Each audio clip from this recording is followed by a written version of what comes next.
there's a light deep inside, but a layer of fog. I'm in Edinburgh SummerHall and the film opens 5 p.m. today. We got tickets ordered already. I'm waiting for everybody to get here. I think I was a little bit too early. I think I'm 3 o'clock. I just wanted to get here, get settled, to see everything is on time. The DCP is working well, and yeah, just to get prepared really. So I can't wait to see you all there. Whoever bought tickets, we appreciate the support of the independent film, and I'm liking this venue. It's got really cool vibes. Yeah. So we're setting up for the Edinburgh screening. So people come in and go down there.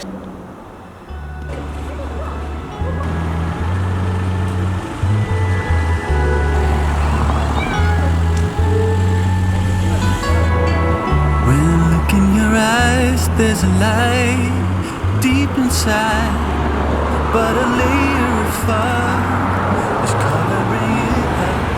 Wish that I could be. That's what that's oh, I'm so glad you said that. That's exactly what we wanted. That's exactly what we wanted. Just wanted to get lead up. We're Thank you. Yes. Near the beginning of the film, you had the scene where you went out to the party and you were knocking all the shots back. The band that were playing, was that a real band? Yeah. Was that they were playing? In fact, you have great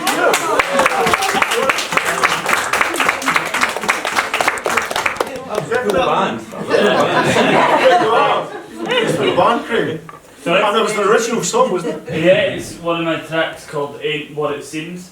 It's available on all the usual platforms. The band is Craig Weir and the Kabbalistic Cavalry from Dundee, so yeah, thank you. There was a lot of shameless promotion in there. These of one even managed on t-shirts. I just want to get that party.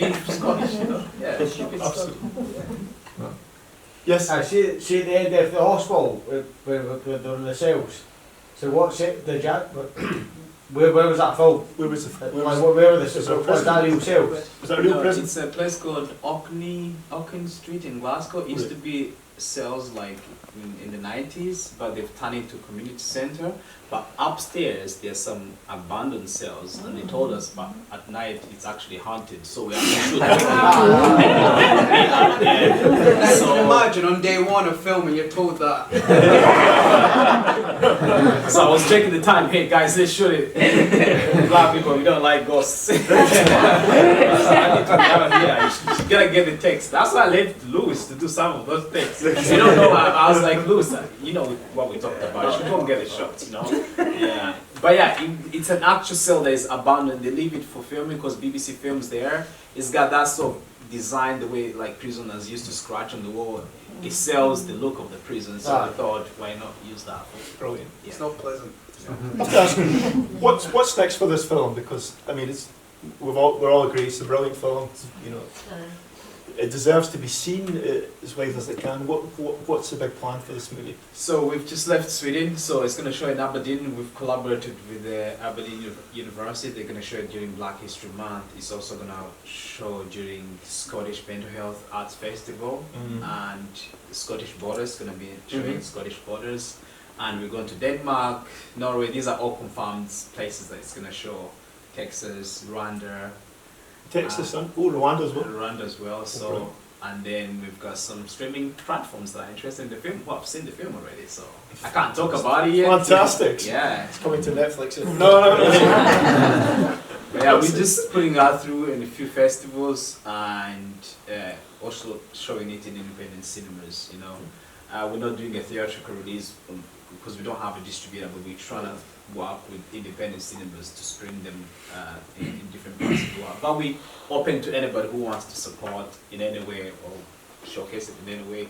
We've got people working with in London who it's like a charity that is trying to help people get off drugs and stuff like that. So they go in touch with me, like they have this festival and they want to show the movie to encourage people who deal with these things. So we're collaborating with organizations like this to get the picture to different people, to get the message to people. Because there's different messages in the film that could help transform people's lives. Yeah. Yes, what is the underlying messages that you want people to take away from this film? This seems like it's a human story. I just feel like sometimes you make decisions to go and watch a movie, and I feel like with this film, I hope that people will go and their lives are transformed after watching it, because it's a real human story. Everybody knows about adoption, everybody knows about racism, there's friendship, there's all these things that are quite human that are in the story. I hope that people can pick up their little messages that will make them transformed at the end. Well, there's one or two just want to pick just before we close. Yes. Quick question, please. Can I wider question? Really enjoyed your movie. I'm old enough to remember the films of Bill Forsyth. Did a lot of good Glasgow films in the 80s and 70s and whatnot. And things seemed to go a little bit quiet after that as Small Faces came out and whatnot. How can you comment on the health of the Scottish and Glasgow sort of film scene? Is there a lot out there? Is it thriving? Is there good projects for you all to do? Is this the start of maybe a big upturn in the success of Scottish film, would you say? And how do you feel about that legacy and how able are the actors able to keep themselves at work, and how healthy is the film scene? It's pretty scary at the moment with the strikes in America, I would say, and it's affecting a lot of people. And I will not say this because I run an independent studio. I feel like independent studios now work with a lot of independent filmmakers and actors who are benefiting from that. So for the future, it's pretty scary. It's hard to know, but having films like these that are independently made still gives an opportunity to us as filmmakers and actors who are coming to get this opportunity to get things going. But looking at how Hollywood is coming to shoot here, there's a huge potential to what Glasgow, Scotland could be for big films if we just allocated funds to help. Independent studios, independent actors, I think the future will be bright, but I can't tell. But what I know is I'll keep investing in film here. I believe even if my films are big enough, I'll still have a studio in Scotland and keep working with this local talent and build from there up to reaching the world. So there's hope because there's things filming here. But you can't tell with the strikes as well. I'll let Craig comment to anyone else, but it's pretty scary. I was meeting with a friend yesterday and she said that she has no work in the film industry because of the strikes in America.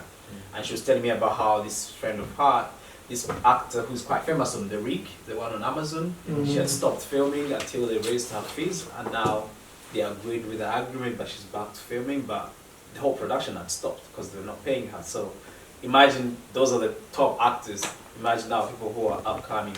It's pretty scary. It's pretty scary. So it's hard to tell. Yeah, and certainly as an actor's perspective on Scotland, certainly London is still the place to be as such, and even for productions they often look for London actors to be cast in main roles in Scottish productions quite often. And we've had Indiana Jones filmed in Glasgow, we had Batman a few years ago, World War Z, I'm sure there's been a lot more since then. So we're seeing that, and maybe some new studios being built, so I'm hoping with that and with quality independent cinema as well being brought out, that it creates a bit more of a buzz and work around Scotland, and suddenly they start looking, oh well, maybe we'll cast a Scottish actor in this Scottish production.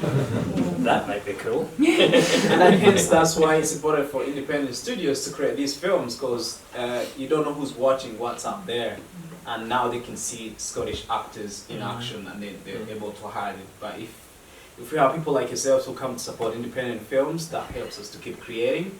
And sometimes it's more about what's the next thing, because if someone sees Alex or Paul or Craig or Junior in a film and they're like, oh, actually we think they can fit on this bigger production, these small films could help land them bigger roles, and for me get me a bigger directing job. So it's just those little things, just having the audiences in Scotland supporting these independent film studios, it's really important for the future. I think you can't just keep relying on the bigger studios because they always go to London, but if you can create our own little Hollywood here, they can always look.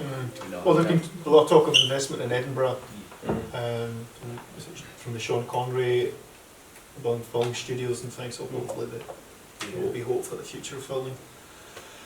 Well, it's been absolutely fantastic to have you guys, and I really do hope that this gets wide, that starts to spread internationally and gets the audience and the acclaim it deserves. My whole life, I felt different. I thought that if I came here, I wouldn't stand out as much. Apparently, I still do. You don't have to hide. Just be you.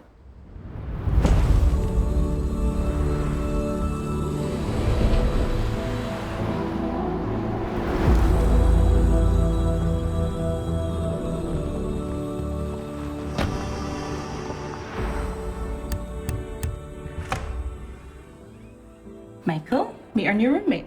No handshakes here, mate. Okay.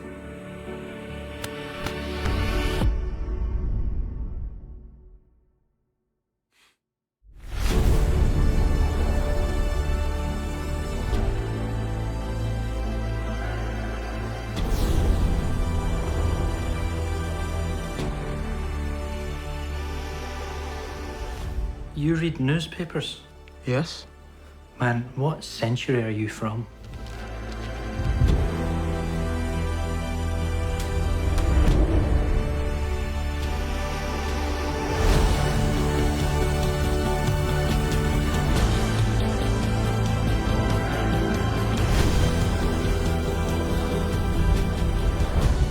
What has happened to you? I'm so sorry.